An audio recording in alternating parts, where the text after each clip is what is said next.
합시다. 하나님, 제 심령에 은혜와 말씀이 필요합니다. 아멘. 옆 사람 축복해 주세요. 하나님께서 새롭게 하실 것입니다. 최근에 한 가지 있었던 에피소드를 말씀을 드리겠습니다. 저랑 이제 같이 일을 하는 분이 있어요. 리더 입장에 있는 분입니다. 근데 이제 중요한 일을 앞에 두고서 이분이 연락을 받지를 않는 거예요. 또 일을 뭔가 맡겨놨는데 진행이 안 되는 거예요. 그래서 제가 마음이 많이 언짢았습니다. 그리고 이제 대외적으로 일을 할 때 이런 식으로 일 처리를 하게 되면은 마음속에 신뢰를 잃어버리게 돼요. 아, 이분은 같이 일할 사람이 아니구나 하고 이제 손을 놓게끔 됩니다. 그 성도들이라면은 뭐 어린 아이들이라면 이해가 되지만은 리더급 되는 사람들이 그렇게 하면 어떻게 같이 일을 하겠습니까? 그러고 있는데 어제 그분에게서 전화가 왔어요. 사연이 있었더라고요. 이분이 여자분이신데 그 남편이 감정 조절 장애라는 질환이 있어요.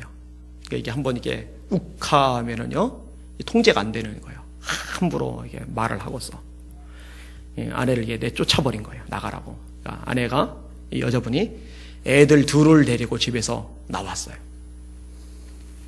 먹고 살길이 막막하잖아요. 그래서 이제 본인은 웨딩샵 같은데 이제 기숙사 있는 곳에 들어가서 일을 하면서 애들을 먹여 살리는 거죠. 큰 아이는 필리핀으로 보내고 작은 아이는 또 그 위에 남편이 와서 강제적으로 데리고 갔어요.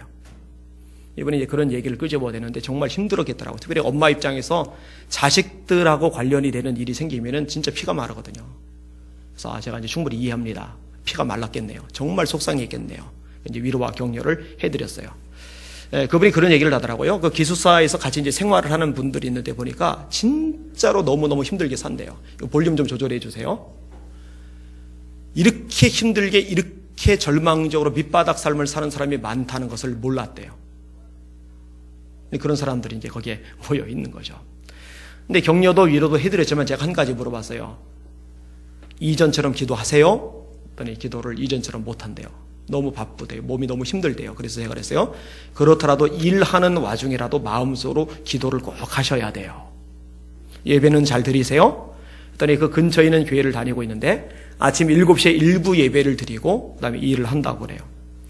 여러분 위로만 해주면 됐지, 격려만 해주면 됐지, 용기만 주었으면 됐지 왜 그 와중에 또 기도하냐고 물어볼까? 참 목사 누가 직업 아니랄까 봐 그거 드러내나? 혹시 그런 생각이 드십니까? 근데 제가 그거를 물어볼 수밖에 없는 이유가 있어요. 지금 아무리 힘들어도 아무리 어려워도 아무리 지금 밑바닥을 걸어가도 지금 기도의 삶을 살면 기도의 씨를 뿌리면은 하나님의 기적의 역사와 축복이 언제고 임하거든요. 거둘 날이 있거든요. 근데 지금 힘들다고, 지금 시간이 안 된다고, 지금 지신다고 기도를 놔버리면은요, 미래는 사실 없어져 버려요. 그렇기 때문에 기분 나쁠 수 있지만, 마음이 상할 수 있지만, 그 부분을 저는 다시금 짚고 넘어갈 수밖에 없는 거예요. 여러분 기도하셔야 됩니다. 정말 기도하셔야 됩니다.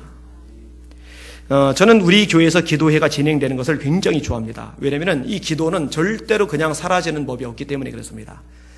서기청 기도회가 이번 주 금요일 날도 저희 교회에서 진행이 될 거예요. 지난주도 진행이 됐어요. 제가 되게 기뻐요.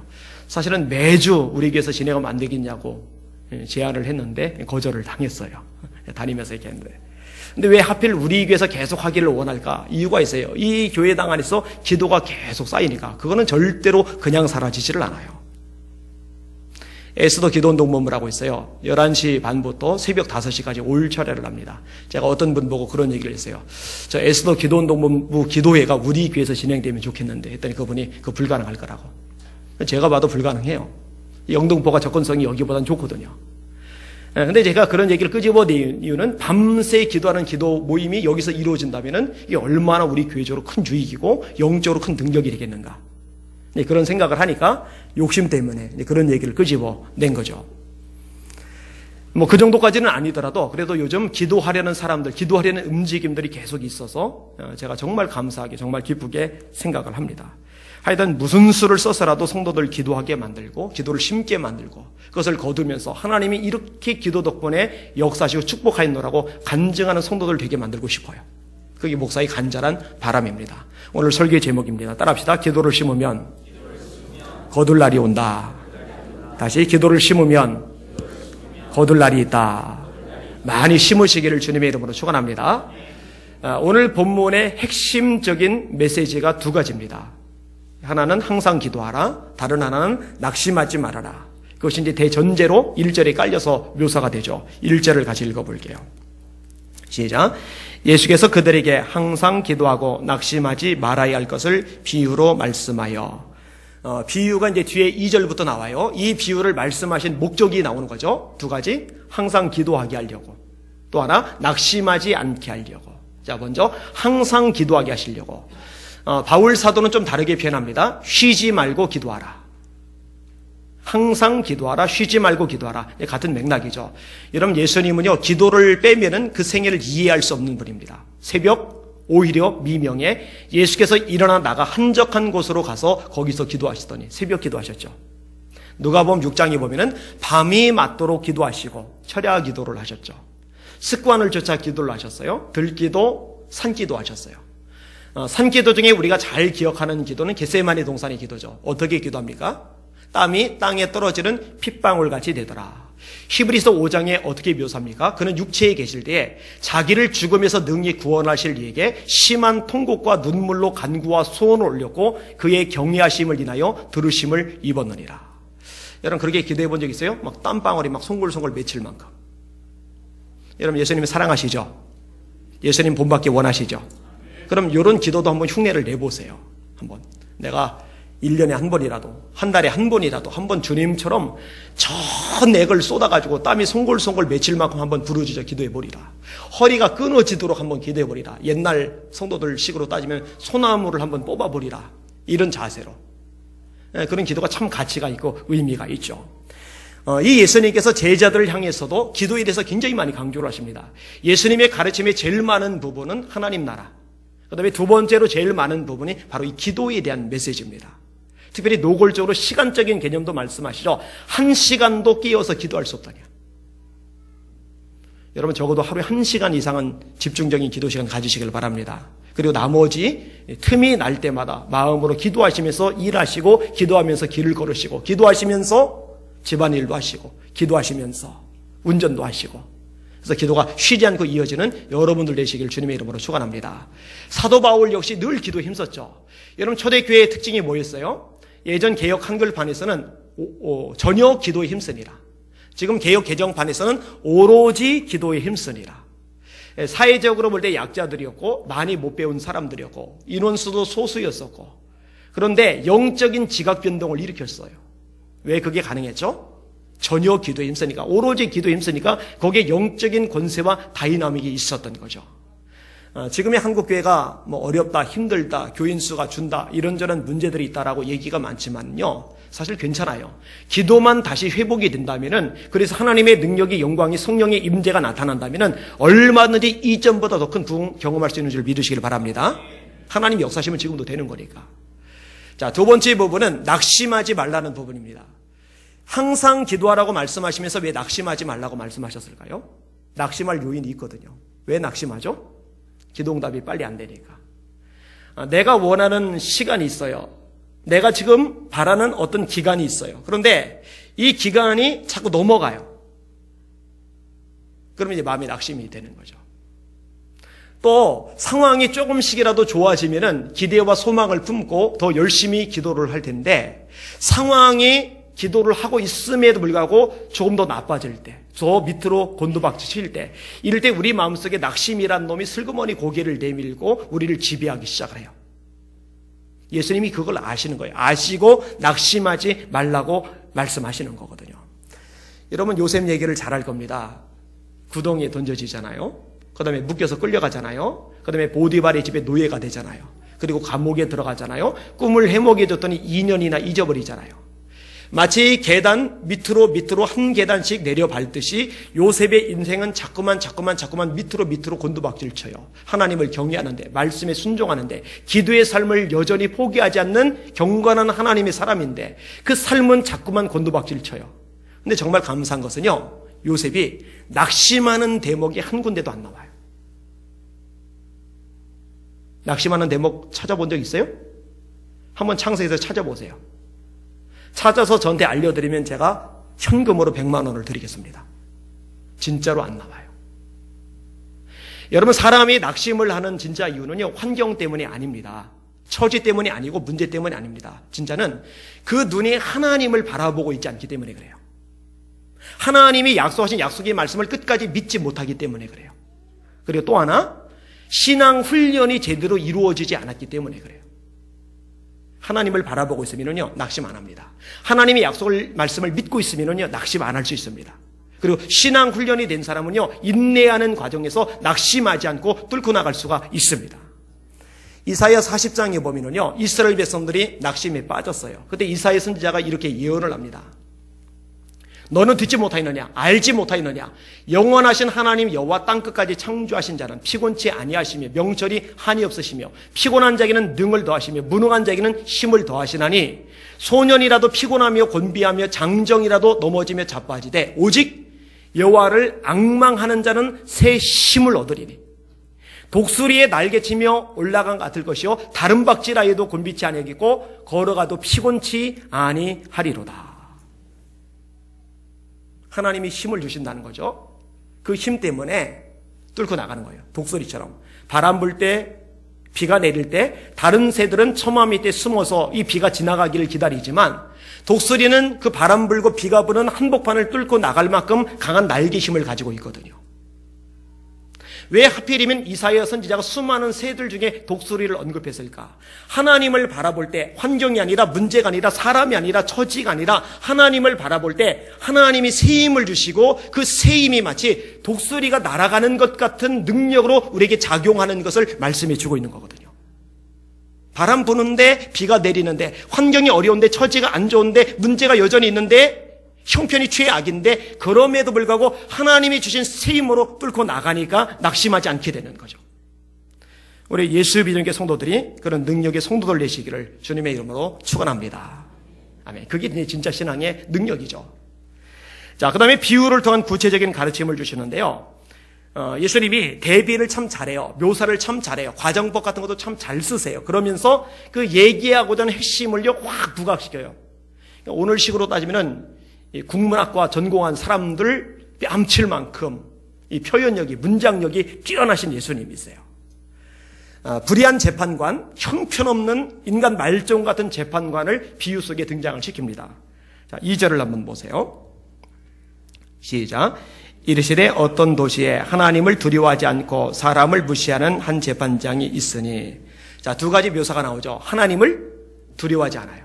사람을 무시해요. 재판장은 최종 판결을 내리는 사람입니다. 이 사람의 판결에 따라서 한 사람의 운명이 극에서 극으로 바뀔 수가 있어요. 여러분 지금도 그렇죠. 법정에서 판사가 어떻게 판결을 내리느냐에 따라서요 완전히 운명이 갈립니다. 정치 사안 같은 것도 그래요. 판사가 어떤 결정을 내리느냐에 따라서 새누리당이 좋아하기도 하고 새정치당이 좋아하기도 하고 그만큼 결정적인 권한을 가지고 있는 것이 재판장이거든요. 근데 이 재판장에게 묘사된 두 가지가 하나님을 두려워하지 않는다는 거예요. 사람을 무시한다는 거예요. 이 정도면 끝난 거죠. 좋은 판결, 제대로 된 판결 받는 것은 불가능한 상황이죠. 얼마 전에 뉴스에 참 기가 막힌 것이 하나가 났는데 부장판사 한 사람이 지인들하고 술을 마셨어요. 종업원이 술값 내라고 그러니까 종업원을 팼네. 정신 나간 거죠. 그리고 경찰이 오니까 경찰까지 팼네. 그래서 이 사람이 징계성 발령을 받았어요. 저 지방으로 발령을 받았어요. 근데 그걸로 끝난 게 아니라 경찰 쪽에서 고소를 했어요. 자신이 늘 판결을 내렸었는데 이제 본인이 재판을 받아야 되는 상황이 되었어요. 여러분 옛날에는 이게 통했죠. 그죠? 옛날에는 권력을 가진 사람 누가 감히 건듭니까? 누가 거기 끽소리 납니까? 근데 지금은 대통령조차도 요거도 먹고 대통령조차도 공격을 당하는 시대가 됐는데 이 시대를 완전히 오판하고 있는 거죠. 사법고시 합격해 있을 때 얼마나 집안의 가문의 영광이라고 칭찬이 잦아있겠습니까? 판사로 임명받았을 때 얼마나 주변 사람들이 우러러 봤겠습니까? 승승장구해서 부장판사까지 올라갔는데 내가 누군지 아냐고 그러다가 완전히 인생 이제 마침표를 찍게 생겼어요. 그 사람이 이제 진급도 안 됩니다. 그리고 판결로 유죄 판결 받으면은 이제 그것 때문에 이제 형량이 또 이제 추가될 수도 있는 그런 상황입니다.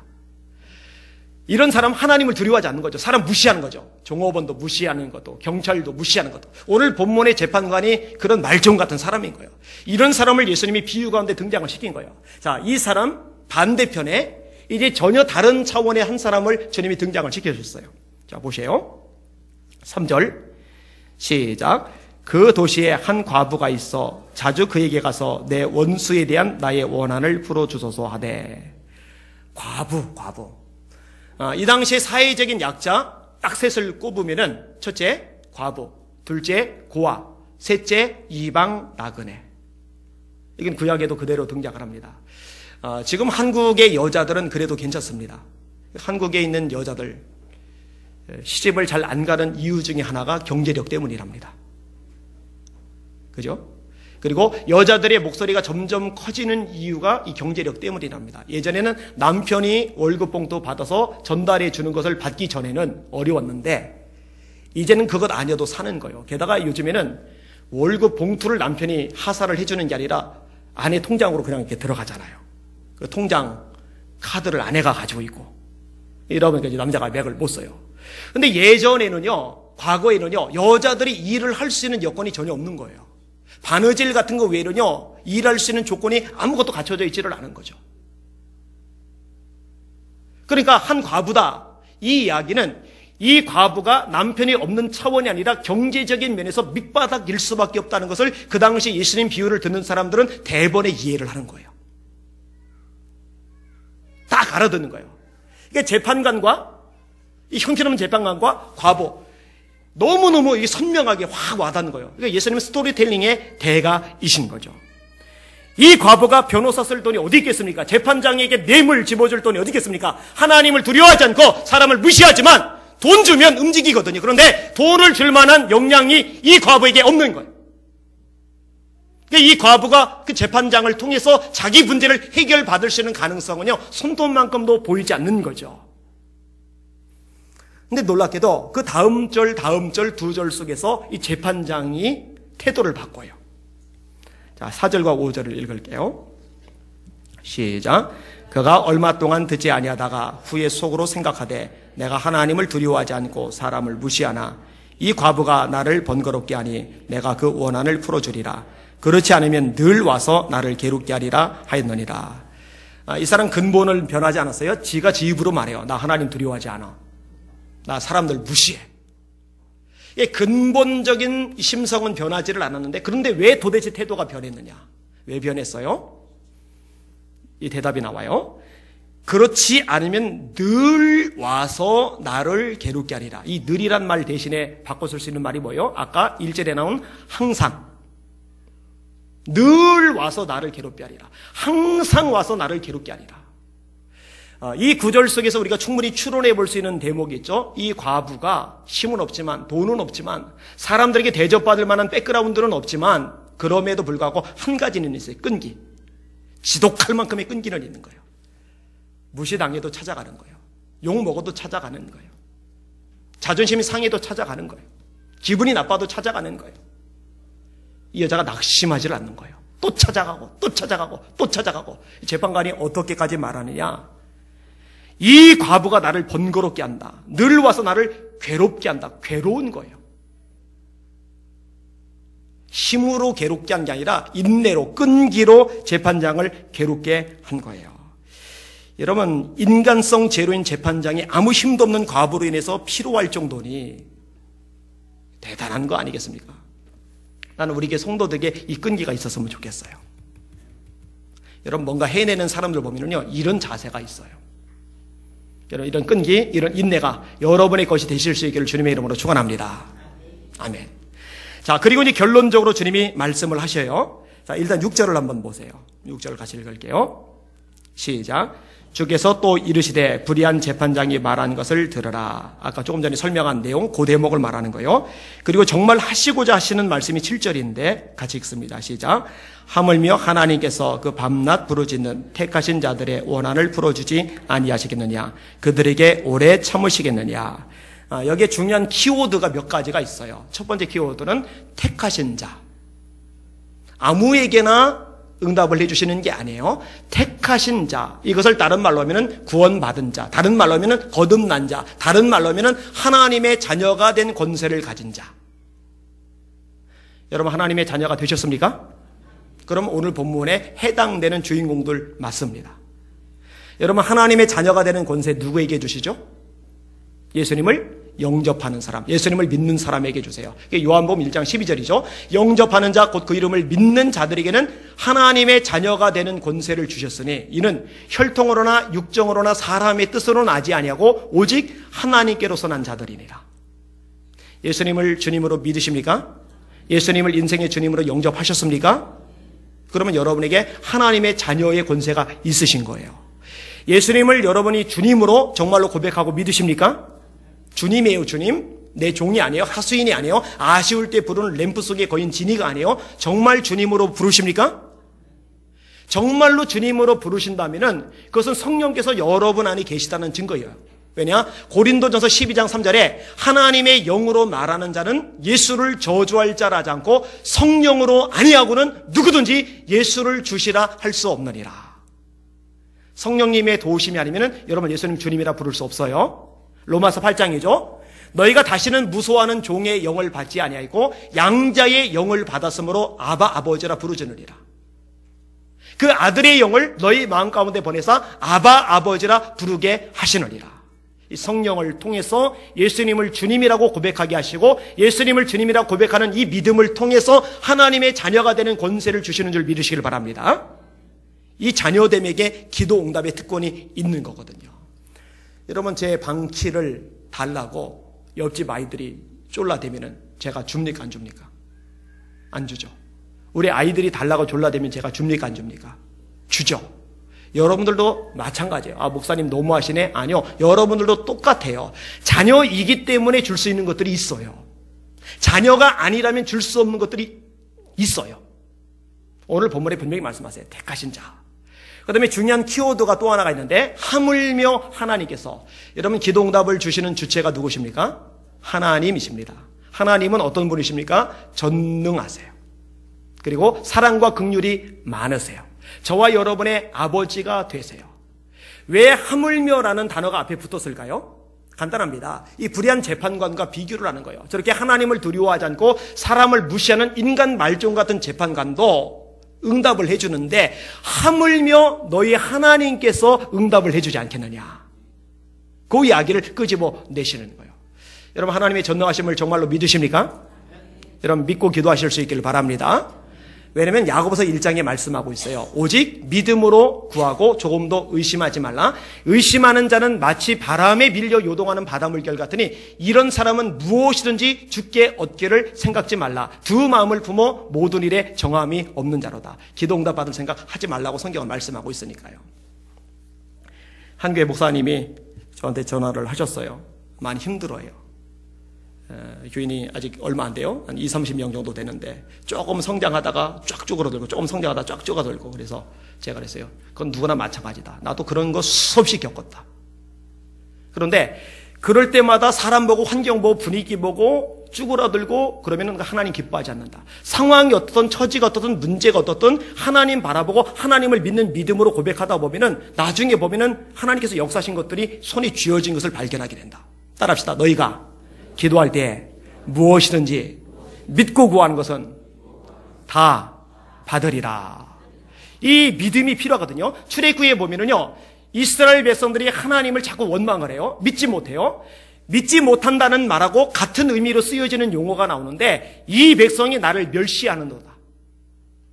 그러니까 하나님을 믿지 않는 것을 하나님은 하나님을 멸시하는 것으로 간주를 해버리셨어요. 고기를 먹이겠다고 하니까 모세가 믿음 좋던 모세가 믿지 못하는 상황이 처리된 거예요. 200만 명 가량 되는데 도대체 무슨 수로 이들을 먹여요. 그죠? 그때 하나님이 뭐라 말씀하세요? 여호와의 손이 짧아졌느냐. 믿으라는 거죠. 하나님을 믿으라는 거죠. 자, 오늘 본문의 하나님, 전능의 하나님, 하나님, 자비와 긍휼의 하나님, 하물며 하나님께서 제 기도, 여러분 기도 듣지 않으시겠습니까? 들으시는 줄 믿으시길 바랍니다. 이걸 믿으셔야 돼요. 그 다음에 중심 키워드가 또 하나가 있는데 밤낮 부르짖는 이란 겁니다. 이것을 일장의 표현으로 바꾸면 항상 기도하라. 밤낮 부르짖는 항상 기도하라. 이 두 표현은 사실 같은 얘기입니다. 여러분, 기도는 양보다 질이다. 이건 거짓말입니다. 기도는 양입니다. 누가 뭐래도 기도는 양입니다. 양 속에서 질도 나옵니다. 여러분, 기도 많이 하시길 바랍니다. 기도를 많이 늘려가시기를 주님의 이름으로 축원합니다.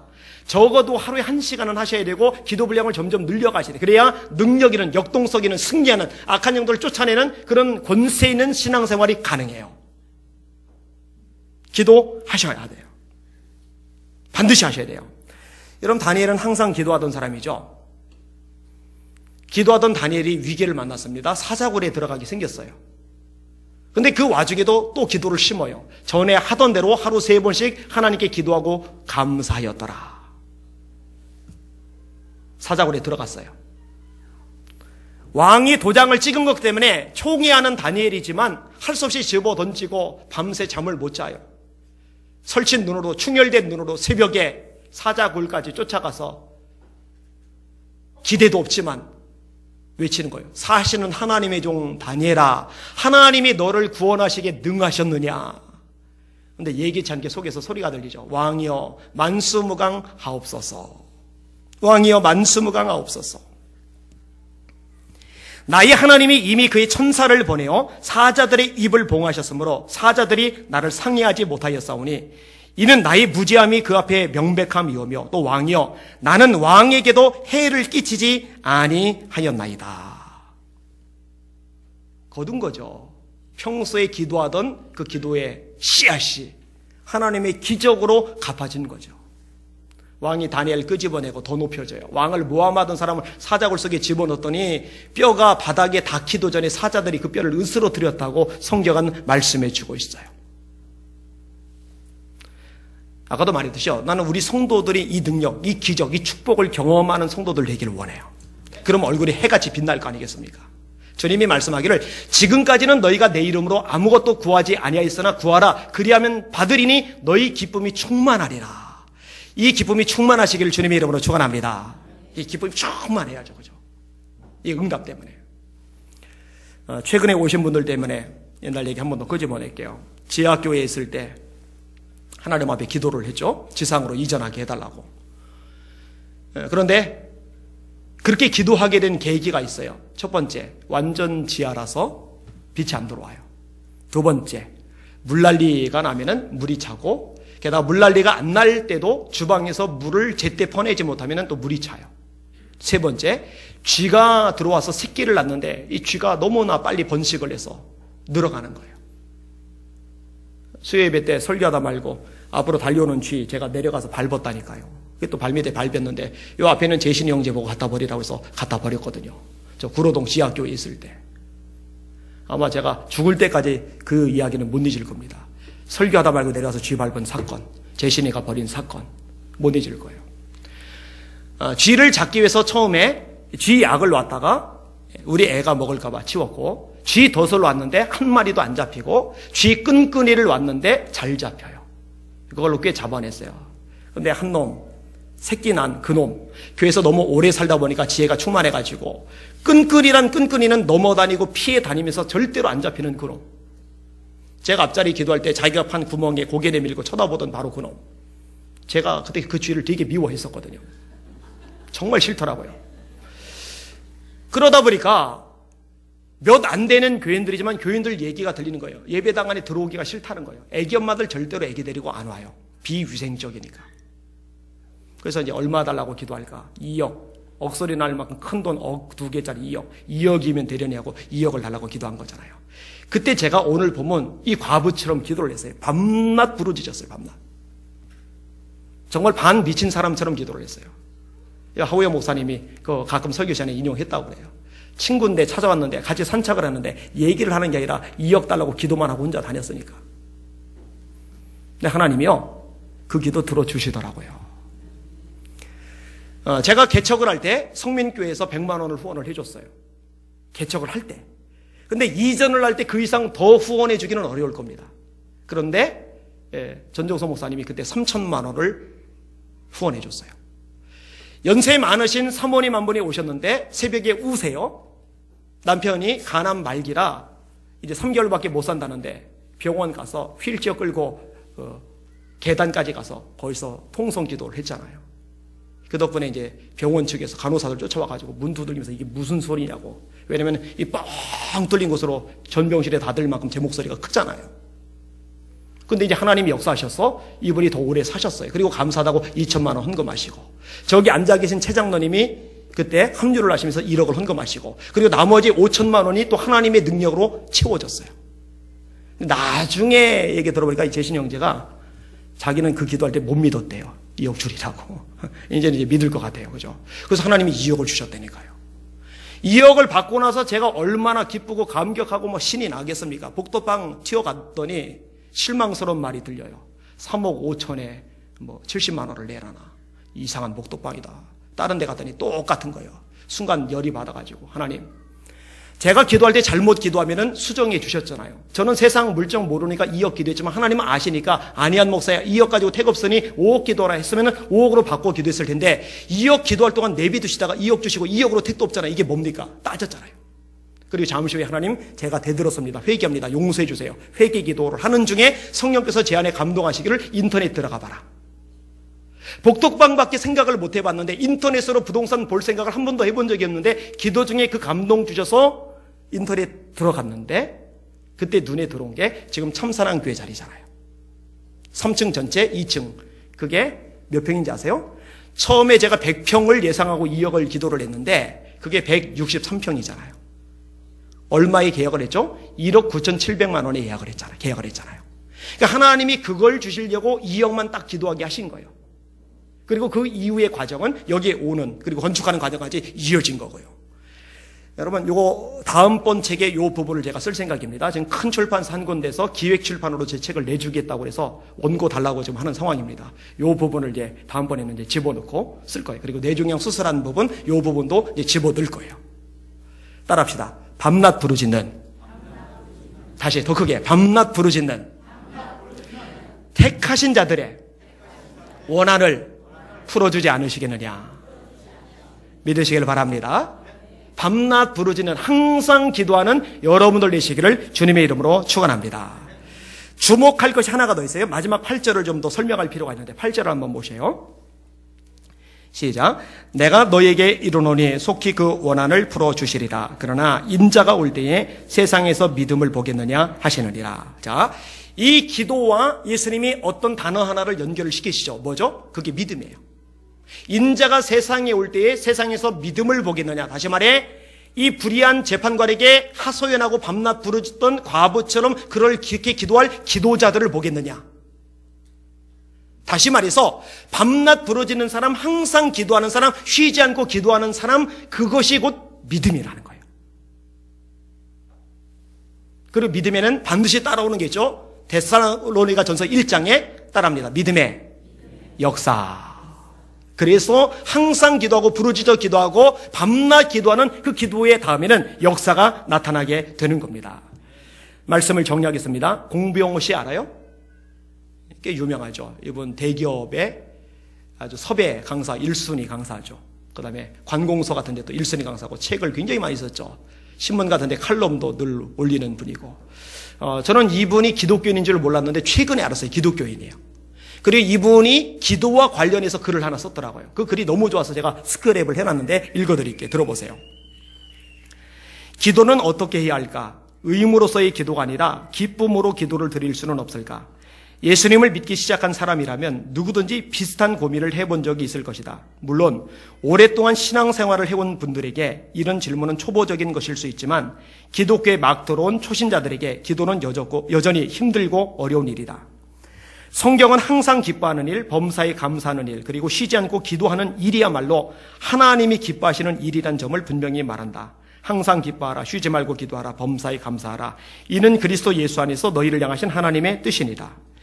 기도가 초신자들에게 어려운 이유는 성경 공부나 예배처럼 볼 수 있는 부분이 적다는 점이 한 가지 이유일 것이고, 주변의 속시원에게 가르쳐 줄 수 있는 분들을 만나기 어려운 것도 다른 이유일 것이다.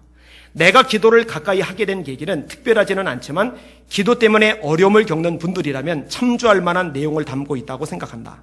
나에게 기도는 호기심과 함께 시작됐다. 내가 기도에 깊은 관심을 갖게 된 것은 신앙을 갖게 된 지 얼마 되지 않았을 당시 설교를 즐겨 들었던 한 목사님에 대한 주의 깊은 관찰과 지적 탐구로부터 시작됐다. 그분은 해외 선교를 많이 다니시는 분이라서 분주한 일정을 소화하기에 바쁜 나날을 보내고 있었다. 설교 일정만 보더라도 비교적 강연을 많이 하는 필자와 같은 사람도 눈이 휘둥그레질 정도로 벅찰 정도였지만 그분은 지치지 않고 척척 마무리해낸다. 설교는 일반 강연에 비해 시간이 짧은 편이다. 그럼에도 불구하고 국내에서 다양한 설교를 지치지 않고 해내는 분을 바라보는 일은 놀라움 그 자체였다. 그때까지만 하더라도 기도를 해야 한다는 사실을 늘 들어왔지만 특별하게 기도를 삶의 한 부분으로 받아들일 수 없는 상태였다. 내가 던진 질문은 간단했다. 저렇게 빡빡한 설교 일정을 소화하면서 목사님이 지치지 않는 비결은 무엇일까? 툭 던진 의문이었지만 대단히 실용적인 질문이다. 먹는 것, 입는 것, 약물로 복용하는 것 등 그 어느 것에서도 목사님을 지치지 않게 만드는 그 무엇을 확인할 수 없었다. 그런데 그분은 유독 설교에서 반복적으로 새벽 기도가 주는 놀라운 힘을 강조했다. 내가 잠정적으로 내린 결론은 저분의 지칠 줄 모르는 힘의 원천은 기도에서 나오는 것 같다는 것이다. 기도 가운데서 특히 새벽 기도가 에너지의 원천이라는 가설을 세워보았다. 목사님이라 하면은 이런 글 절대 안 씁니다. 가설 세웠다. 이거는 과학자들이나 쓰는 글이죠. 가설은 관철이나 실험을 통해서 직접 실천에 옮겨서 가설이 참인지 아닌지를 검증해 볼 수 있어야 한다고 생각해왔다. 내가 내린 잠정적인 결론은 이랬다. 목사님이 지칠 줄 모르는 모든 에너지의 원천이 새벽 기도라면 예수님이 그분에게만 특별한 원천을 제공할 수는 없는 일이다. 일반 평신도에게도 얼마든지 그런 힘의 원천을 제공하셨음에 틀림이 없다. 무슨 일이든지 좋은 것이라면 배워서 자기 것으로 만드는 일에 열심인 나는, 그러니까 이렇게 대단한 인물이 된 거죠. 배워서 자기 거로 만드니까, 듣고 잃어버리는 게 아니니까. 열심히 나는 내가 세운 가설을 실험하기로 굳게 결심하고. 목사님은 이런 표현 안 쓰죠. 뭘 실험을 합니까? 실험하기로 굳게 결심하고 매일 새벽 기상과 함께 기도하는 시간을 마련했다. 수십 년 동안 기상과 더불어 천물로 세수를 하고 일과표를 점검한 다음에 곧바로 작업을 시작하는 사람에게 제법 긴 시간을 새벽 기도에 규칙적으로 할애하는 일은 큰 결정 가운데 하나였다. 게다가 새벽 시간은 생산성이 가장 높은 시간이기 때문에 단순히 기도를 하기 위해 시간을 마련하는 것 이상의 의미를 갖게 된다. 이는 삶의 중심에 예수 그리스도가 들어섬을 뜻하는 일이기도 하다. 이분만이 아니고 저와 여러분도 마찬가지죠. 새벽에 일어나는 건 이건 보통 있는 일이 아니거든요. 그러니까 예수님을 최우선에 둘 때 비로소 가능한 일이라는 것. 이분이 이제 깨달은 거죠. 새신자 때 깨달은 거예요. 효과적인 기도라는 용어에 다소 거북스러움을 느끼는 분들도 있겠지만 기도 또한 효과적인 방법을 만들어내는 것이 중요하다고 생각한다. 그래서 성경을 읽으면서 기도와 관련된 내용을 정리하고 그것에 맞추어서 기도의 전형적인 틀 혹은 형식을 나름대로 정리하였다. 그렇지 않으면 중언부언하는 기도로 흘러가 버릴 가능성이 높기 때문이다. 성경 말씀이란 기초 위에 틀을 세워 행하는 그런 기도가 시작되었다. 연구실에 딸린 작은 방에서 매일 비슷한 시간대 행해지는 새벽 기도가 반복되면서 활력과 기쁨과 만남의 감동과 위안의 원천임을 거듭거듭 확인하게 됐다. 쉽게 말하자면 가설 검증이 증명이 된 셈이다. 나는 여기서 멈추지 않고 원할 때마다 수시로 기도를 드릴 수 있는 영역까지 기도의 범위를 확대하기 시작했다. 이제는 새벽 기도와 수시 기도가 날줄과 시줄처럼 엮이면서 신앙생활뿐만 아니라 내 삶에서 중요한 기초를 차지하게 됐다. 나에게 기도는 호기심에서 시작돼 가설 세우기와 검증을 거쳐 생활의 일부로 자리 잡게 됐다. 그래서 이분은요, 지금은 아무리 바빠도 새벽 기도, 수시 기도는 절대로 놓치질 않아요. 왜냐면은 이것 때문에 더 바빠지고 더 힘들어질 것 같은데 놀랍게도 일이 더 잘 풀리니까, 능력이, 힘이, 활력이 생기니까 남는 거죠, 결국은요. 지난 서기청 철회 때 최상원 목사님이 설교하는 대목 중에 그런 얘기를 하더라고요. 학생 때, 청년 때 기도를 되게 많이 했는데요, 세월 지난 다음에 깨닫는 것은 거둘 날이 오더라는 거예요. 아프리카 선교사로 갔어요. 그 나라에 시위가 이루어지는데 너무 거친 시위, 차들이 작살나는 거예요. 선교사님이 탄 차, 앞에 차도 박살나고 뒤차도 박살나고, 그런데 수많은 시위대가 차를 다 박살내는데 이상하게 선교사님 차는 아무도 안 건드려요. 우연이에요? 그분이 고백하더라고요. 이전에 기도했던 거 하나님이 그때 거두게 하셨다고. 할렐루야. 여러분 기도자 되시길 바랍니다. 반드시 거둘 날이 있어요. 그 마이크로소프트의 상무 한 분이 한국인이랍니다. 이때도 설교 중에 나왔던 대목인데 제가 인상 깊어서 기억을 해뒀어요. 마이크로소프트는 세계에서 제일 큰 기업 중에 하나죠. 이 빌 게이츠가 창립한 기업. 세계에서 첫 번째 손가락 꼽는 부자잖아요. 빌 게이츠가. 거기에 한국인이 상무까지 올라간다는 것은 기적과도 같은 일입니다. 되도 않는 일이 벌어졌어요. 근데 그분이요, 아침에 일찍 일어나가지고요, 새벽 기도 전에 가서 1시간 기도를 하고, 새벽 기도 드리고 설교 듣고, 설교 끝난 다음에 1시간 기도를 해요. 출근을 합니다. 그 다음에 점심시간에 1시간 있는데 밥만 딱 먹고 나머지 남는 30분은 그 시간 또 기도 시간을 가져요. 저녁 일정 끝났어요. 끝나고 나서 피곤하고 온몸이 지쳐도 예배당에 들려서 다시 기도를 해요. 그리고 집으로 들어와요. 다음날 다시 1시간 전에 일찍 가서 기도하고 새벽 기도하고 다시 1시간 기도하고. 이런 얘기를 끄집어내면서 하나님의 축복, 하나님의 능력, 하나님의 역사, 하나님의 세우심을 경험할 만한 사람이란 얘기를 하는데 공감을 할 수밖에 없었어요. 서론 부분에 말씀드렸어요. 나는 우리 교회 성도들이 이런 역사, 이런 기적, 이런 축복을 누렸으면 좋겠어요. 우리 성도들의 얼굴이 하나님의 역사를 경험한 그 경험 때문에 얼굴이 해처럼 빛나서 환한 모습으로 예배드리는 모습을 정말 너무너무 보고 싶어요. 찌들고 지치고 상하고 패배하고 주저앉고 가슴 아픈 모습으로 앉아있는 모습 보는 게 너무 곤욕스러워요. 날마다 하나님 앞에 기도하지만 제가 기도하는 것 플러스 여러분이 여러분의 인생을 위해, 여러분의 가족을 위해, 여러분의 미래를 위해, 여러분의 자녀를 위해, 여러분의 하는 일들을 위해 기도의 씨앗을 뿌리고 거두고 그 추수의 기쁨, 그 감격 속에 함께 주님을 찬양하는 예배가 되기를 소원합니다. 그렇게 되실 수 있기를 주님의 이름으로 축원합니다. 축원합니다. 축원합니다. 오늘 설교의 제목이에요. 무엇입니까? 기도를 심으면 거둘 날이 온다. 제가 기도를 심으면 할 테니까 여러분이 거둘 날이 온다 하고 크게 대답을 하세요. 기도를 심으면 할렐루야. 한 번 더. 기도를 심으면 할렐루야. 아멘. 여러분 축복합니다. 기도하겠습니다.